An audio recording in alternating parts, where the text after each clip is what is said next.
ஆதி பாரதி சீரியலேருந்து சூப்பரான ப்ரோமோ வந்திருக்கு. நம்ம அதை பற்றி தான் இந்த வீடியோக்குள்ளே நம்ம பார்க்க போகிறோம். நம்ம வீடியோக்குள்ளே போகிறதுக்கு முன்னாடி நம்ம சேனலுக்கு யாரெல்லாம் சப்ஸ்கிரைப் பண்ணலையோ அவங்களாம் சப்ஸ்கிரைப் பண்ணிக்கிடுங்க. பக்கத்தில் உள்ள பெல் பட்டனை கிளிக் பண்ணிடுங்க. வாங்க வீடியோக்குள்ளே போகலாம்.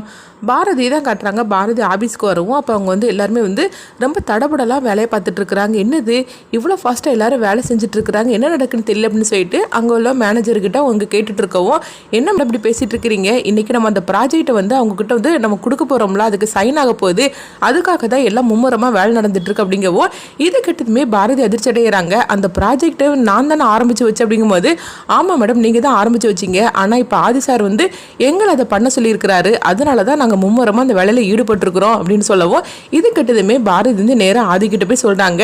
என்ன ஆதி, இந்த ப்ராஜெக்டை நான் தானே ஆரம்பித்தேன், ஆனால் இப்போ என்னென்னா அது என்கிட்ட கொடுக்காம மற்ற எல்லாத்திட்டையும் கொடுத்துருக்குறீங்க, ஒன்றும் பிரச்சனை இல்லை, இப்போமே நான் அந்த ப்ராஜெக்டை செஞ்சு முடிக்கிறேன் அப்படிங்கும்போது, எங்கள் பாருங்க பாரதி, நீங்கள் ஒன்றும் அதை செய்ய வேண்டாம், நீங்கள் பேசாமல் இருந்தாலே போகிறோம், அதுதான் நான் அவங்ககிட்ட ஒப்படைச்சிட்டோம்ல, அவங்க எல்லாம் பார்த்துட்டு இருக்கிறாங்க அப்படிங்கவும் இப்படி சொன்னதுமே பாரதிக்கு அது ரொம்பவே அவமானமாயிருது. அப்போ ஆதி மித்ராவை கூப்பிடவும் மித்ராவும் வராங்க. சொல்லுங்க ஆதி அப்படின்னு சொல்லும் போது, என்னாச்சு ப்ராஜெக்டில் எந்த நிலைமையில் இருக்குது அப்படின்னு சொல்லி கேட்டுட்டு இருக்கவும் அப்போ மித்ரா அதுக்குள்ளே பதிலெல்லாம் சொல்லிட்டு இருக்கிறாங்க. இதை கேட்டதுமே பாரதி சொல்கிறாங்க, இங்கே பாருங்க ஆதி, என்கிட்ட ஒரு 10 நிமிஷம் எனக்கு டைம் கொடுங்க, நான் அதை எல்லாத்தையும் செஞ்சு முடிக்கிறேன் அப்படிங்கும்போது உடனே ஆதி வேண்டான்னு சொல்லிட்டு அவங்ககிட்ட பேசக்கூட மாட்டுக்கிறாங்க. இதை மித்ரா கவனிச்சுட்டு அவங்க ரொம்பவே சந்தோஷப்பட்டு இருக்கிறாங்க. அடுத்தது மித்ரா சொல்லிட்டு இருக்கிறாங்க, இங்கே பாருங்க ஆதி, வீட்டு பிரச்சனை வேற, இங்குள்ள நடக்கிற பிரச்சனை வேற, அதனால ரெண்டையும் சேர்த்து முடிச்சு போட்டுட்டு நீங்கள் பாரதி கிட்ட பேசாமல் இருக்கிறது நல்லது இல்லை அப்படின்னு சொல்லிட்டு இருக்கவும் அப்போ ஆதி சொல்கிறாங்க, மித்ரா அந்த விஷயத்தில் நீ தலையிடாது அப்படின்னு சொல்லவும் இது கிட்டத்தட்ட மித்ரா இன்னும் ரொம்ப சந்தோஷப்பட ஆரம்பிச்சிருந்தாங்க. எப்படியோ இவங்க ரெண்டுக்குள்ள ஒரு இடைவெளி வர ஆரம்பிச்சிருச்சு அப்படின்னு சொல்லிட்டு எனக்கு அது போகிறோம் அப்படின்னு சொல்லி அவங்க சந்தோஷப்பட்டுட்டு அங்கே போகவும் அடுத்து பாரதிக்கு என்ன பண்ணுறதுன்னு தெரியல, இப்போ என்ன பண்ணதுக்கோ தெரியலன்னு சொல்லிட்டு இருக்கும்போதே அங்கே பார்த்தோம்னா துரையை தான் காட்டுறாங்க. துரை அவங்க ஆதியை சந்திக்கிறதுக்காக ஆஃபீஸுக்கு வராங்க. அப்போ துரை பாரதி கிட்ட என்ன மேடம் அப்படின்னு சொல்லி கேட்டுட்டு இருக்கவும் பாரதி துரையை பார்த்ததுமே அதிர்ச்சி அடைகிறாங்க. நீ எதுக்காக அங்கே வந்திருக்கிற அப்படிங்கும்போது எல்லா விஷயமா தான் வந்திருக்கிற அப்படிங்கிறாங்க. அப்போ உடனே பாரதி சொல்லிட்டாங்க, அங்கே பாரு, நீ ஆதியெல்லாம் பாத்திர வேண்டாம், ஆதிக்கு பழசெல்லாம் ஞாபகத்தில் இல்லை, அவருக்கு திரும்பவும் அதை பற்றி சொன்னாக்க ஒரு உயிருக்கே ஆபத்து, அதனால சொல்கிறதுக்கு இல்லை, தயவு செய்து போயிரு அப்படின்னு சொல்லவும் உடனே துரை ஓஹோ இதில் இப்படிலாம் அவர் இருக்குதா, அப்போ அது போருமே அப்படின்னு சொல்லிட்டு உடனே ஆதியை பார்க்கறதுக்காக போகிறாங்க. அப்போ பாரதியும் பின்னாடியே வரவும் உடனே அவங்க துரைக்கிட்ட பாரதி சொல்கிறாங்க, இங்கே போயிரு அப்படிங்கும்போது பாதி சொல்கிறாங்க, நான் தான் துரையை இங்கே வர சொன்னேன் அப்படிங்கவும் இது கிட்டதுமே பாரதி அதிர்ச்சி அடைகிறாங்க. துரை உங்ககிட்ட கொஞ்சம் முக்கியமான விஷயத்தெல்லாம் பற்றி பேச வேண்டியது இருக்குது, அதுக்காக தான் நாங்கள் வர சொன்னோம் அப்படிங்கவும் இது கிட்டதுமே பாரதிக்கு என்ன பண்ணதுன்னே தெரியல. அப்போ துரை கிட்ட பாரதியோட கணவர் யார் அப்படின்னு சொல்லிட்டு அவங்க கேட்டுட்டு இருக்கவும் இதை கேட்டதுமே பாரதி என்ன பண்ணுறதுக்கு தெரியலையே, இவர் எதுக்காக இந்த மாதிரிலாம் கேள்வி கேட்டுட்டு இருக்கிறாரு, அதுவும் துரை கிட்ட, இவன் ஏற்கனவே டேஞ்சரானவன், இவங்கிட்ட போய் ஒரு விசாரிச்சுட்டு இருக்கிறாரு அப்படின்னு சொல்லிக்கிட்டு பாரதி போய் அதிர்ச்சியோடு இருந்துட்டு இருக்கிறாங்க. அப்போ துரை சொல்றாங்க, அவங்க கணவர் எங்க இருக்காருன்னு எனக்கு இப்ப தெரியாது, ஆனா கூடிய சீக்கிரத்துல நான் கண்டுபிடிச்சு சொல்றேன் அப்படின்னு சொல்லவும் உடனே ஆதி சரி அப்படிங்கிறாங்க. இப்படி இவங்க பேசிக்கிட்டு இருக்கும்போதே கரண்ட் கட் ஆயிருது. என்னது கரண்ட் கட் ஆயிருது, ஜென்ரேட்டர் போடலை அப்படின்னு சொல்லிட்டு உடனே ஆதி விசாரிச்சுட்டு இருக்கவும் இப்போ மேனேஜரை கூப்பிடுறாங்க. என்னையா நடந்துகிட்டு இருக்குது, ஜென்ரேட்டரை ஆன் பண்ண வேண்டியது அப்படிங்கும்போது என்ன நடக்குன்னு தெரியல சார், ரிப்பேர் ஆகி போச்சுது, இப்போ நான் ஆளை வர சொல்லி நான் பார்க்குறேன் அப்படின்னு சொல்லிட்டு இருக்கும்போது சீக்கிரமா அப்படிங்கிறாங்க. அடுத்தவங்க பார்த்தோம்னா ப்ராஜெக்டுக்குள்ள எல்லாமே ரெடி பண்ணிட்டு இருக்கிறாங்க. அப்போ பாரதி ஒரு ரூமுக்குள்ள போறாங்க. அந்த ரூமுக்குள்ள போய் அவங்க எதையோ அவங்க திறந்துக்கிட்டு ஏதோ ஃபைல் ஏதோ எடுத்துட்டு இருக்கிறாங்க போலுக்கு. அப்படி எடுத்துட்டு இருக்கும்போது அப்போ ஏதோ ஒயரை கட்டாக இருக்குது போலுக்கு, அதை சரி பண்ணிட்டு இருக்கவும் கரண்ட் அவங்க போயிட்டு இருக்கவும் அப்போ பாரதி இருக்கிற ரூம்ல திடீர்னு பார்த்தோம்னா அந்த கரண்டில் நெருப்பு பிடிக்க ஆரம்பிச்சிருது. இதை கொஞ்சமே எதிர்பார்க்காத பாரதி அதிர்ச்சி அடைகிறாங்க. அவங்க அந்த ரூமுக்குள்ள இருக்கிறாங்க, அந்த கதவும் லாக் ஆயிருது. இதனால பாரதியால தப்பிக்க முடியாம அவங்க சத்தம் போடவும் அந்த சவுண்டு கேட்டு உடனே ஆதி அங்கே வராங்க. ஆதி வந்ததுமே பாரதி பாரதின்னு சொல்லி கூப்பிட்டு இருக்கிறாங்க. ஆனால் பாரதியால் ரொம்பவே கஷ்டப்பட்டு அந்த ரூமில் இருக்கவும் உடனே ஆதியை அந்த டோரையும் திறக்க முடியல. அப்போ கையிலேருந்து ஒரு பொருளை வச்சு இந்த டோரை அவங்க உடைக்கிறாங்க. உடைச்சதுமே ஆதி உள்ளே போகிறாங்க. உள்ளே போனக்கு ஒரே புகை மூட்டமாக இருக்குது. ஆதியால் பாரதியை காப்பாற்றிருந்தாங்க. ஆனால் காப்பாற்றினாலும் அவங்க 2 பேருக்கும் மூச்சு விடுறதுக்கு ரொம்ப சிரமப்படுதாங்க. அப்போ ஆதியால் ரொம்ப கஷ்டப்பட ஆரம்பிச்சிருந்தாங்க. ஒரு கட்டத்தில் பார்த்தோம்னா ஆதி மூச்சை விட திணறி போய் அப்படியே அவங்க ஒரு இடத்துல போய் அவங்க விழுந்திருந்தாங்க. இதெல்லாம் அவங்க மண்டையில் அவங்களுக்கு அடிபட்டுருது.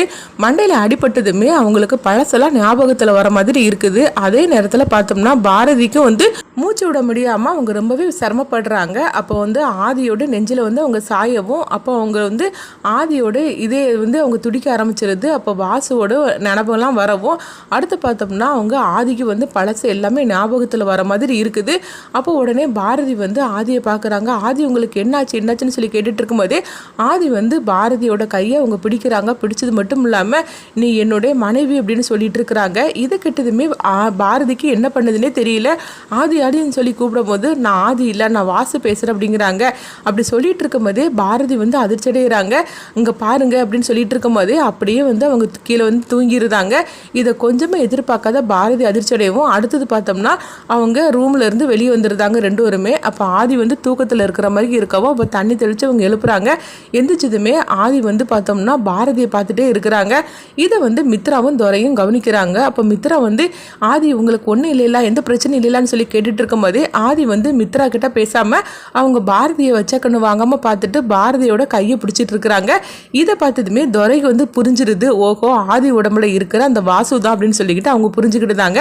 அதே நேரத்தில் மித்ராவுக்கும் இப்போ உண்மை தெரிஞ்சனால மித்ராவும் புரிஞ்சுக்கிட்டுதாங்க.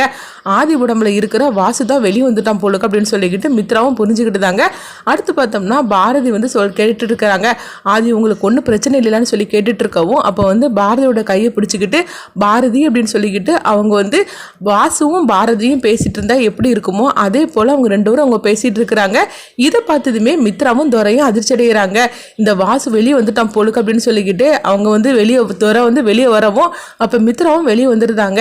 என்ன துரை என்ன ஆச்சு அப்படின்னு சொல்லி கேட்டுட்டு இருக்கவும் ஆதி உடம்புல இருக்கிற வாசு அண்ணன் தான் வெளியே வந்திருக்கிறாரு, அதனால தான் பாரதி கிட்ட இந்த மாதிரி பேசிட்டு இருக்காரு அப்படிங்கவும் இது கிட்டதுமே மித்ராவும் நினைக்கிறாங்க. ஆமா, ஏன்னா ஆதி வந்து பாரதி கிட்ட கோவத்தோடல இருந்தாரு.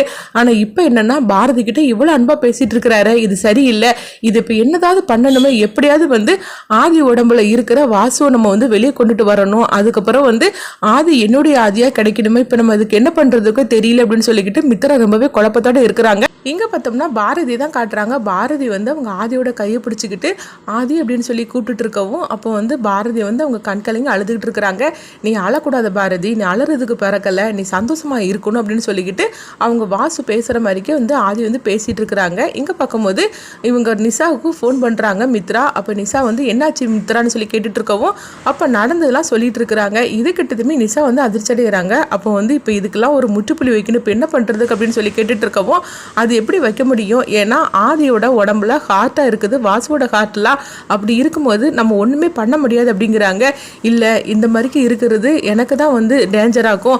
அது மட்டும் இல்லாமல் எனக்கும் ஆதிக்கும் உடனடியாக கல்யாணம் பண்ணணும். அப்படி இருக்கும்போது இந்த வாசு வந்து ஆதி உடம்புல இருக்கிற வரைக்கும் கண்டிப்பாக எங்களுடைய கல்யாணம் நடக்கவே நடக்காது, அந்த வாசு நடத்தவும் விட மாட்டான் அப்படின்னு வந்து அவங்க மித்ரா வந்து சொல்லிட்டு இருக்கிறாங்க. இதனால நிஷா வந்து அவங்களுக்கு என்ன ஐடியா கொடுக்க போறாங்க, அதே நேரத்தில் எப்படியாவது தன்னுடைய ஆதி வந்து தனக்கு கிடைச்சாகணும் அப்படின்னு மித்ரா வந்து ஒரு பிளானை போடுறாங்க. அடுத்ததாக வந்து மித்ராவும் நிஷாவும் சேர்ந்துட்டு என்ன பண்ண போகிறாங்கன்னு சொல்லி பார்க்கலாம். இங்கே பார்க்கும்போது வந்து ஆதி வந்து பாரதி கிட்ட சந்தோஷமாக பேச ஆரம்பிச்சிருந்தாங்க. இதை பார்த்துட்டு பாரதி ரொம்பவே சந்தோஷப்பட்டுட்டு இருக்கிறாங்க. ஆதி என் மேலே எவ்வளோ கோவமாக இருந்தார் இவங்க ரெண்டு பேருடைய கல்யாணத்தினால, ஆனால் இப்போ என்னென்னா பழையபடி என்கிட்ட பேச ஆரம்பிச்சிட்டார் அப்படின்னு சொல்லிட்டு பாரதி வந்து ரொம்பவே சந்தோஷப்பட்டுட்டு இருக்கிறாங்க. அடுத்து இங்கே சுதாகரை தான் காட்டுறாங்க. சுதாகர் வந்து பாரதியோட குடும்பத்து மேலே ரொம்பவே கோவத்தோடு இருந்துட்டு இருக்கிறாங்க. அந்த பாரதி வந்து என் தங்கச்சி என்கிட்ட இருந்து பிரிச்சுட்டாலே, என் தங்கச்சி இந்த மாதிரிக்கு பேசினதே கிடையாது, ஆனால் இன்னைக்கு இந்த மனவுக்காக இப்படி என்ன உதறி தள்ளிட்டாள் அப்படின்னு சுதாகர் வந்து ரொம்பவே கோவத்தோடு இருக்கிறாங்க. அதனால பாரதி சும்மா விடக்கூடாது அப்படின்னு அடுத்து என்ன நடக்க போகுதுன்னு சொல்லி வெயிட் பண்ணி